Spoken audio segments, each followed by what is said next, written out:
Sa iba pang balita, mahigit 180 milyong pisong halaga ng shabu ang nabawi ng mga otoridad sa isang warehouse sa Valenzuela.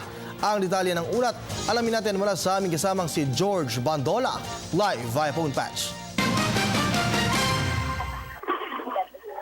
Aabot nga sa 180 bilyong pisong halaga ng mga shabu ang nabawi ng mga otoridad dito sa pinagsapang operasyon ng Philippine Drug Enforcement Agency at ng Philippine National Police Anti-Illegal Drugs dito sa Barangay Lawang Bato, Service Road ng NLEX sa Barangay Lawang Bato, Valenzuela City. Ayon kay Colonel Roque Merdeguia, ang operasyon ay sinimulan nilang manganap sa pamagitan ng intelligence operation noong nakalipas na Disyembre ng taong 2015 at natukoy na ang mga shipment ay nanggaling ng Kaohsiung City sa China. Nilalaman ng mga nasabing crate ang 12 milling machine, ngunit walang tunay na makina sa loob ang mga ito. Pagkus ay halagang 30 milyong piso ng shabu ang laman ng bawat isang milling machine na natukoy nga dito sa isang warehouse sa Valenzuela City.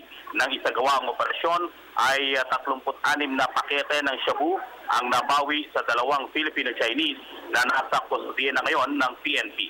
Para sa Telebisyon ng Bayan, George Bandola.